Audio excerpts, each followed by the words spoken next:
Hi, everybody. I'm Harry Donahue, and welcome to Inside Golf. Today, you're going to meet the new president of the Golf Association of Philadelphia.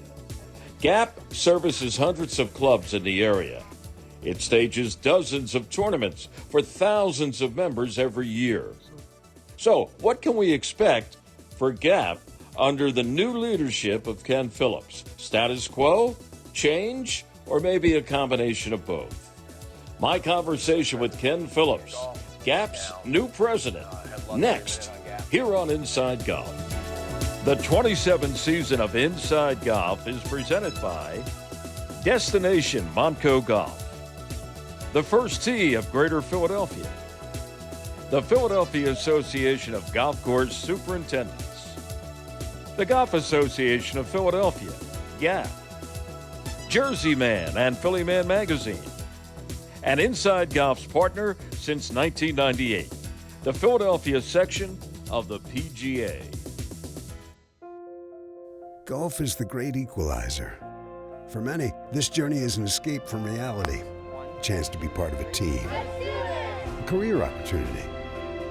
PGA Reach impacts lives through golf by lifting people up, giving them hope, and sending them down an alternate path that they never saw coming. With PGA Reach Philadelphia, as in life and in golf, the most important shot you take is the next one. Welcome back. Inside Golf continues. Well, here's the GAP magazine with the new president, the 35th president of the Golf Association of Philadelphia, Ken Phillips, and here he is in person. Ken, thank you. how you doing? I'm doing great. Pretty Thank good. you very much. You look pretty good. You photograph well. I have a lot of help. Oh, well, we won't get into that.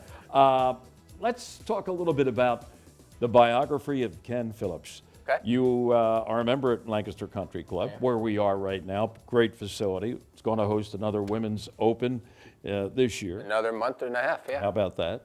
But you started, I guess you could say, your golf experience at the ripe old age of 10, right here as a caddy.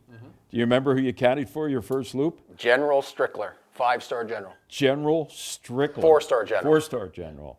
How about that? Were you nervous? No, but he accused me of losing his 5-iron on the 18th hole, and he never had it to start because, you know, as a caddy, you count the clubs, right?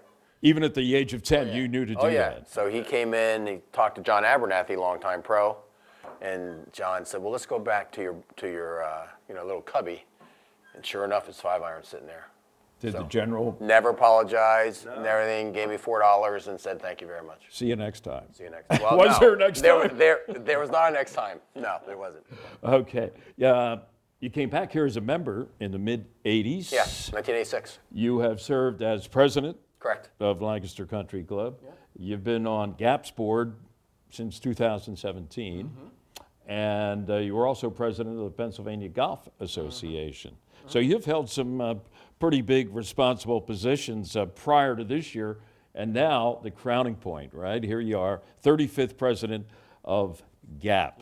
That, did you ever see that in your future, not when you were 10, but even 10 years ago? No, very honored, obviously, to be part of GAP. It's a great organization. I think the best allied golf association in the country. Was on Pennsylvania's board for 10 years. Mainly I started volunteering, really at the encouragement of some friends who were playing, and volunteered, and then was asked to be on the board, was then president. And the year before I became president, they asked me to be on the GAP board. And so I said yes, and so I served my presidency for PA Golf, stepped down, had loved every minute on GAP, and loved the people, loved the team. You know, it's very much of a family. And it's worked out great. So when I got asked to be in the role of chairs, I was honored to be considered. So this is my first year. It's my third month, or whatever it is. So we're looking on to some good things. Yeah, we can talk about that maybe a little bit later on in the show. You mentioned the GAP family. Speaking of your family, you're not the only golfer in your family, right? No. No. Your brother, Wayne, for years, almost 40, was the head professional at Lehigh Country Club. And he's just a little bit older than you, right? Yep. So I have to ask, I have to put you on the spot. under oath, who's the best of the brothers when it comes to golf in terms of playing the game? I think longevity, him. Maybe I can stay with him now because I hit it a little further than he does. But his short game is phenomenal. He's a great brother, 40 years. He and I grew up working and caddying here. He worked on the course.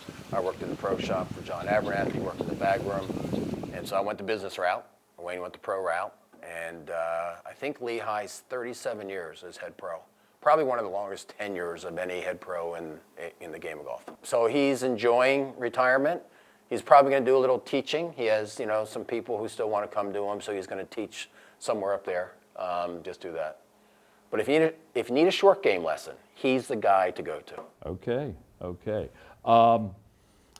You, as a player, have had some international experience. First of all, you played in 2015 in the U.S. Senior Amateur, which was played at Hidden Creek down at the Jersey Shore. Yeah. We'll get into that match against another local guy from Gap. And then you also played in two British Senior Amateurs, 16 and 17. And you had that little bit, like I said, of international flavor. So you got some game. I'm not as good as some previous presidents, like the one last, Oscar is a good friend of mine, but not as good as him. Oscar Mestre is a good friend of everybody's in the game of golf. He is. But yeah, I've had some success. The U.S. Amateur was great. I made match play. It was my first attempt of trying it. It was a hurricane coming up the coast. I played well, shot 150, which was good enough to qualify. And my brother was down to watch me in the last round, and he's looking at it, he's texting me, he says, I think you're going to make it, because I played in the morning, second qualifier. And he said, the only guy you don't want in the first round is Chip Lutz. So who did I draw? Voila. I draw Chip Lutz, who was a good friend. Yeah. And we went out. Ledge Rock guy, not that far away. We contacted each other that night. We had breakfast the next morning together. Oh, wow. We hit balls together. He was 2 up. He holed out for eagle on 3, made a tap-in birdie on 2, and then he let me win 4 and 5. And then from there on, he made 4 straight birdies. And so, but he went on the win, which was great because 1, I was happy to make match play, but 2, that was one. He had a couple Canadian championships. He had UK. 2 British, and it was really neat. It was really neat that he won. But very blessed to play in those tournaments. Well, yeah, that's a lot of experience you've had as a player and as an administrator. Speaking of which, when we come back after our break, we'll talk and find out from Mr. Phillips what he expects to do as the 35th president of GAP. Great. What kind of a term's he going to have? Maybe he doesn't even know, but I'm sure he's got some ideas for how he'd like to see it turn out. Ken Phillips, president of GAP. We'll be back with Ken in just a moment here on Inside Golf. The Golf Association of Philadelphia. Founded in 1897, GAP is the nation's oldest regional or state golf association. We serve amateur golf in Eastern PA, Southern New Jersey, and all of Delaware. GAP welcomes all golfers, junior or senior, male or female, public or private. Join the Golf Association of Philadelphia today. Our mission is always to preserve, protect, and promote the great game of golf. Before you tee it up, look us up. Visit gapgolf.org to find out more. Welcome back. Inside Golf continues from Lancaster Country Club, the home of Ken Phillips, who is the new president of the Golf Association of Philadelphia. If one word describes GAP over the last, say, 6-7 years, it's growth. I mean, it has exponentially grown in terms of its footprint and its numbers. 345 clubs associated with GAP. From the middle of Pennsylvania east, it's all GAP territory. But additionally, in the last 6 years, you've added another 130 clubs in northeastern Pennsylvania and the state of Delaware. This thing is on steroids. Are steroids allowed in golf? But you know what I'm talking about, Ken, huh? Membership, everything's up. Everything's up, and it's really a function of what the USGA did with allied golf associations. If you have a GIN handicap, you're with an allied golf association, you're affiliated with a club. So we went from Greater Philadelphia. Of Lancaster used to be the furthest west course, and then York and so on. But what happened is that all of a sudden we went from 35,000 members, 150 clubs, to now 345 clubs, 110,000 members. Right. So the big question for us, and we went from a staff of 5 people 25 years ago to 30 people today. How do you serve 110,000 people? And so that's what the executive board is challenged with, because 8,000 or 9,000 of our members play in our events. We have 200 events a year, 200 play days, which could be qualifiers, it could be the amateur, it could be the senior, it could be the women's championship. 200 plus, that's a lot in the time that we have, right? So how do you serve 100,000 people in terms of golf?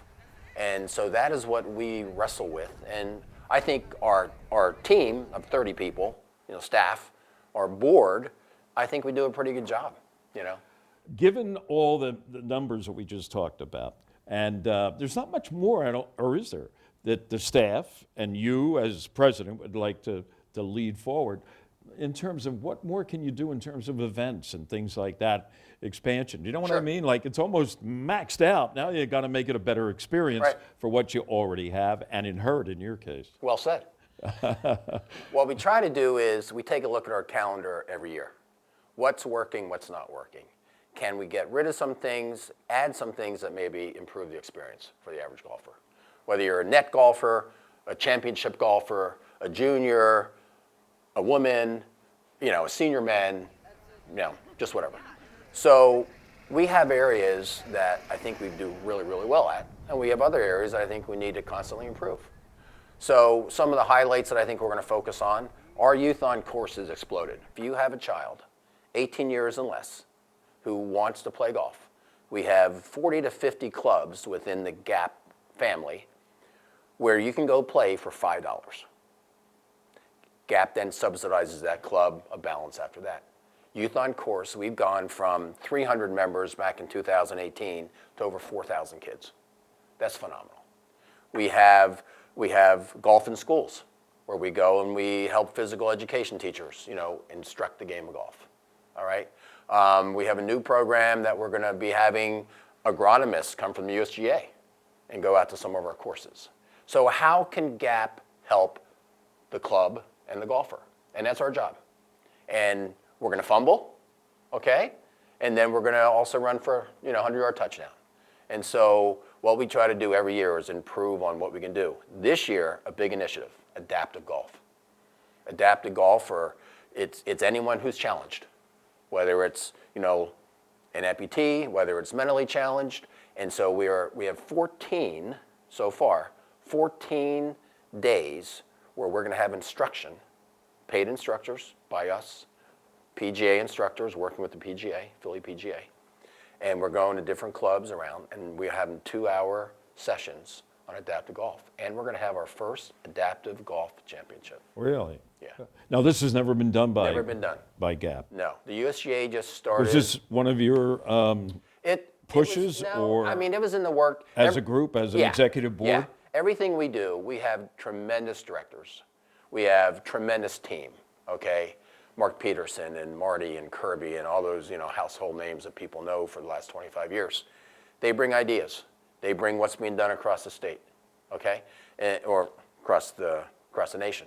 And how can we serve our players? And so we're really excited about this.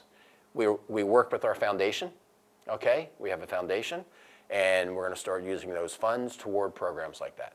Wow, that's something else. And these people, who will be participating in the clinics and the tournament, they're not necessarily GAP members now. They may come from all over the country. Right. But we have a lot in our, our footprint. In your footprint. Yeah, it's amazing. Fantastic. As somebody who, and a lot of people know this, I had polio when I was a kid. Oh, okay. Spent a year and a half, 2 years in a brace when I was 2 years old. To be able to play golf, and I'm not nearly probably as physically unable to get around like a lot of people that you're describing in this adaptive thing, amputees, whatever. Yeah. That's an amazing thing because, we always talk about the accessibility and the cost of golf and things like that. But, we always say, as the older you get, you can't play one-on-one basketball or, two-hand touch football, but you can still hit that ball around. Yeah. And now for these people, this is another activity for them that didn't exist. Yeah. prior to what GAP plans to do. We're very excited for that. Ken Phillips, he's got some plans, and we'll be back with Ken. We're going to take a break for Teed Off. We'll be back to wrap it up from beautiful Lancaster Country Club with a member and now 35th president of the Golf Association of Philadelphia, Ken Phillips. Stay with us. Our Teed Off panel is brought to you by Lulu Country Club. Welcome back. Inside Golf continues now with our Teed Off panel. We are at Lulu Country Club in Upper Dublin, talking golf with Harry Mays. Harry does the podcast Swing It and Ding It every week. You can find it wherever you listen, right, Harry? Wherever you get your podcast. Wherever you get your, I love that. Yeah. Wherever you get your podcast. From the sewer. Okay, wait a minute. This is Joe Logan. I'll excuse him for using that last line. But Joe has been around forever, and he's here with us, thank goodness now, for show number 2,986 or something like that. And a recent addition to our Teed Off panel is Bridget McLaughlin. She is an assistant pro at Tavistock Country Club over in Haddonfield, and recently was named the top assistant pro in Philadelphia by the Philadelphia section of the PGA. All right, here's the topic for today. I'm going to have to read this because it gets a little lengthy in my memory. I'm shot. Forget where the money comes from. Forget the good versus evil narratives. Strictly as a format for professional golf. Which model? The PGA Tour model, Harry, that we have seen for years, although it has altered a little bit, or the Live Tour model, which is starkingly different than the PGA Tour. It's been around now for, this is what, the third year. What has a better chance of being around and continuing for 10, 15, 20 years? I think it's sort of a hybrid of both of them. And why is that? Well, I think you're asking for sort of a crystal ball 10 years from now. I think it's going to be some sort of world tour, but more on the PGA Tour format while incorporating some team events, more than one per year. The Ryder Cup is separate, but there will be team events that will be involved, and that's your live. Right. So it'll be that hybrid. I get it. To do that, Joe, are they going to, and if you agree with Harry, I assume you do, are they going to have to allow guys to come back to the PGA Tour, or how are they going to handle some pretty good players? I'm not talking about guys, like Pat Perez or even a major Lee Westwood. You know where I'm going here. Yes, I think it will be maybe some kind of hybrid. What I can say for sure is that what they're doing now is not working. You have two diluted leagues. They've got to find a way to get the best players back playing in the same. On a regular basis. On a regular basis. I give it, I watched the Live event the other day, and I watch it each time and go, how are they funding this? No one's watching. There's nobody, no fans there. And they're paying these guys $6 and $8 and $10 million. But the other day, also on Sunday, the PGA Tour event. It was an off week, the Mexico Open. You look at the leaderboard, the guys you never heard of.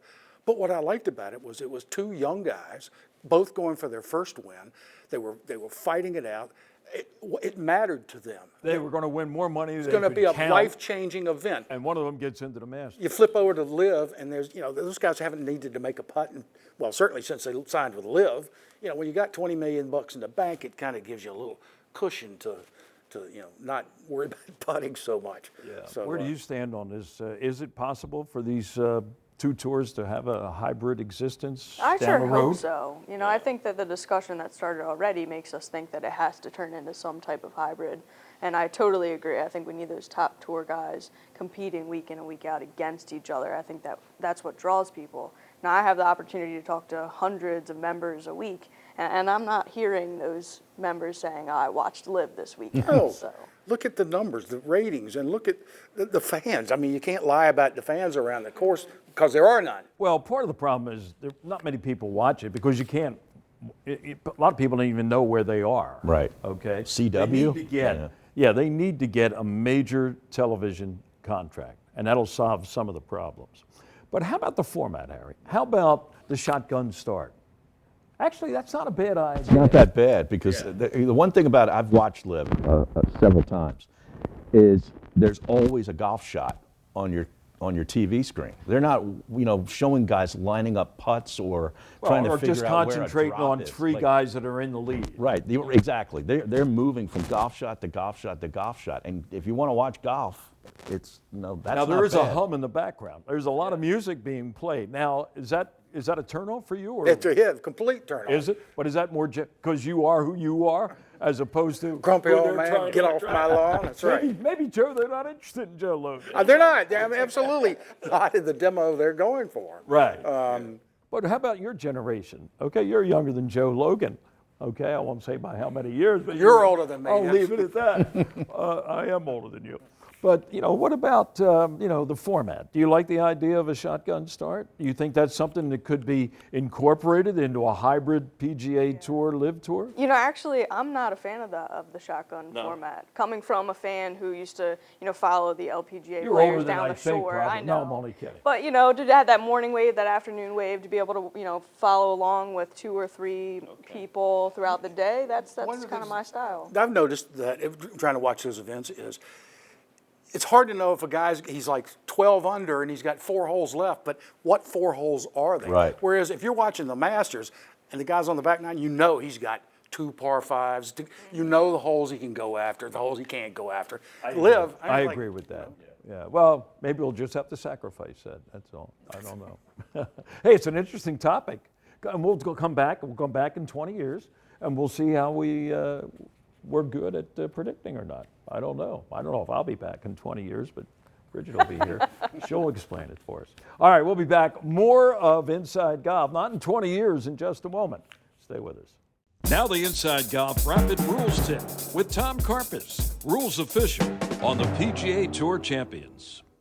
Let's talk about a ball overhanging the hole. I just hit my tee shot on a par 3, and my ball is overhanging the hole. Not near the hole, overhanging it. What are my options? Well, I've got a reasonable time to get to my ball, and I've got 10 seconds. So if the ball were to fall in before 10 seconds, I've made a hole-in-one. If the ball falls in after the 10 seconds, the ball is still holed, but I'm going to add 1 penalty stroke, so I've made it 2. If the ball doesn't fall in at all, I'm just going to go ahead and tap it in for my birdie. And remember, golf rules. When you vacation in Montgomery County, PA, your money worries get a vacation too. Oh, you gotta get your value. Feel free to explore the soldiers' huts. Free? $4, that's it? Keep the lettuce coming, Diane. Parking is free! Hey, it's free! With so many affordable things in Montgomery County, go ahead. Freak out. Hi, Tony Salucci with the Beacon Group of Companies. If your company has between 50 and 500 employees enrolled in your health insurance plan, there's a really good chance we can reduce your costs significantly and increase the benefits employees receive. How do we do it? We put you together with several thousand employers of a similar size across the country, so your company can get amazing buying power. Schedule a conversation with one of our employee benefits specialists today at mybeacongroup.com. Well, that's going to do it for this week's edition of Inside Golf. Glad we could meet the new president of GAP, Mr. Ken Phillips. Glad to be here at Lancaster County Country Club. We talked about the growth of GAP in a number of ways, what the board has done, its membership over the last few years. I don't know if you want to add on to that or, expand on what GAP has done to keep pace with the way things should be done in the game of golf. Sure. We have a great board. We have a very diverse board. We have 18 people. We have, minorities. We have, people who are public golfers, people who have, experienced all aspects of the game. Guys like Bob Morey, Quinn Spitzer, people who came before me have really laid some nice paving stones, if you will. And then obviously Oscar the last couple of years. Sure. So yeah, we're very blessed to have people with that talent in our area. And then all the volunteers we have. We have volunteers, which makes our tournaments the way they are, and it makes GAP who it is. We have a stable of volunteers that are second to none. Sure. So I'm very proud of that because we have 110,000 members. All right, we're all not alike. So how do we serve everybody?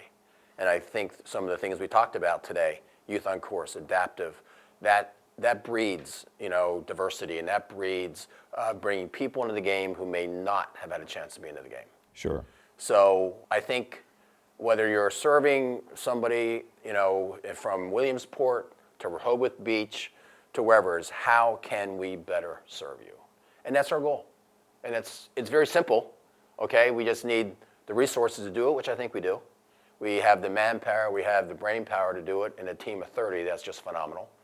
And so we'll challenge the board to basically become a better organization every day. And that's my goal, is did we improve this year? Did we improve this month? What did we do? I started sending the board members a monthly update of everything that all the committees are doing, because they only meet 4 times a year. Okay, we only meet as an EC board 4 times a year. But I'm down in the office at least once a week. So, what has the communications department done this month? What's finance done this month? And so the board gets us, a snippet of that. And that's important, because we need to basically be able to serve 110,000 people. And that's something that we're going to embrace. What was the general's name again that you caddied for here when you were 10 years old? General Strickler. I think General Strickland would be very proud of the fact that not only did you not lose his 5-iron on the 18th hole, but you've become the 35th president of GAP. Thank you. Congratulations. It's a pleasure. Thank you very much. General, you did well, this guy. That's going to do it for this week's edition of the show. Thanks again for Ken for hosting us here at Lancaster Country Club. And we'll be back here to do a preview of the Women's Open. It's going to be here later in the season. May 28th, June 2nd. Right. Come on out. It's second phenomenal. time in less than 10 years that Lancaster CC has held that major. I'm Harry Donahue. Hey, we'll see you next week on Inside Golf. The 27th season of Inside Golf is presented by Destination Montco Golf, the First Tee of Greater Philadelphia, the Philadelphia Association of Golf Course Superintendents, the Golf Association of Philadelphia, GAP, Jersey Man and Philly Man Magazine, and Inside Golf's partner since 1998, the Philadelphia section of the PGA.